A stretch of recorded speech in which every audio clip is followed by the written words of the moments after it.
Naabutan na nating ganito ang Ilog Pasig.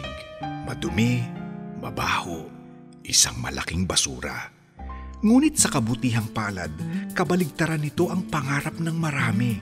Kaya naman, sa loob ng maraming taon, pinagsisikapan ng iba't ibang sangay ng gobyerno, private sector at mga individual na buhayin muli ang Ilog Pasig simula sa mga esterong dumadaloy dito.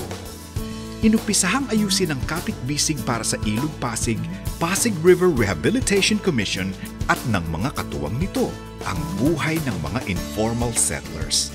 Minsan na silang nanirahan sa ilalim ng tulay at gilid ng mga estero sa Kamaynilaan. Dinala sila sa isang papausbong na komunidad sa Bayan ni Juan sa Calauan, Laguna. Dito, natuto sila sa mga livelihood trainings at kasalukuyan ng nasasanay sa maayos at malinis na pamumuhay.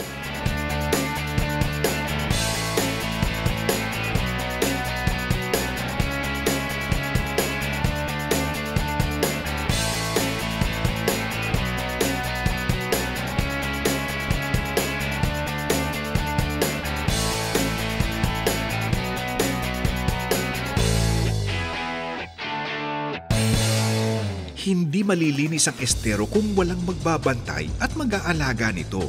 Kaya naman isinilang ang River Warriors taong 2010. Ang River Warriors ang puso ng Ilog Pasig. Dalisay at taus-puso nilang ginagampanan ang kanilang sinumpaang tungkulin para sa pagpapanumbalik ng dati nitong linis at ganda. Hindi pa huli ang lahat.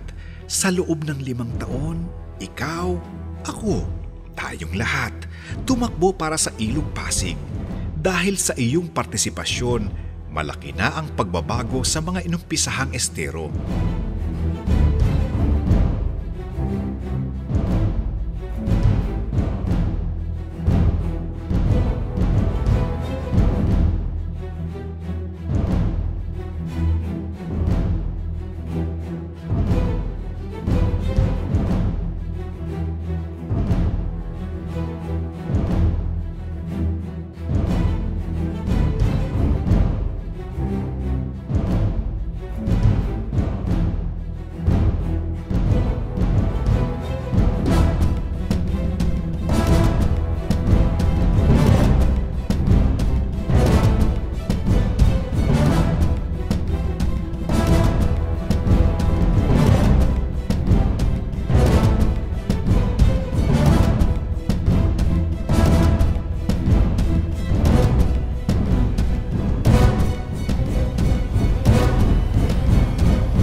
Ang paglilinis ng estero ay nagbunga ng magandang resulta para sa mga residente.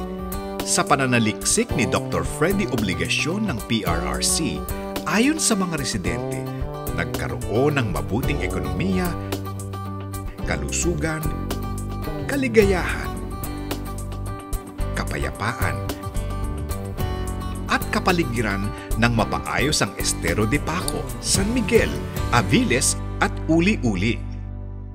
At ngayong taon, libo-libo muli ang tumakbo para sa 10/06/2013 Run for the Pasig River, ang Quezon City leg ng One Run, One Philippines, upang linisin ang mas marami pang mga estero sa Metro Manila.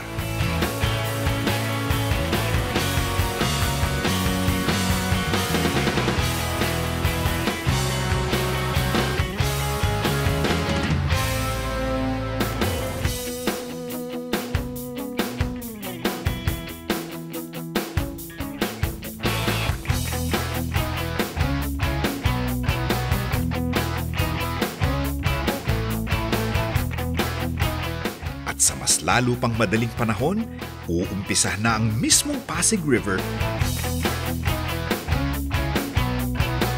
at Manila Bay upang muling makapagtampisaw sa agos na malinaw. Kaakibat na rin natin ngayon ang mga academic institutions upang pag-aralan ang mga epekto ng paglilinis sa mga kailugan. Nagsimula tayo sa isa. Ngayon ay marami ng napaayos na estero na nagdudulot ng kasiyahan sa mga residente. Ay, happy po. Lalo na pag umuulan, wala na pong baha dito ngayon. napakasaya namin at napalinis ang aming lugar. Maganda ang ilog, malinis, maganda rin po ang nakatira. Happy talaga. Happy kami! Kaya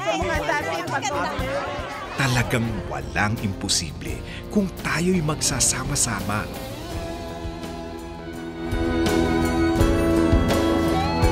Hindi imposible ang malinis na mga estero at maunlad na bansa. Maraming salamat sa inyong patuloy na pakikipagkapit-bisig para sa Ilog Pasig.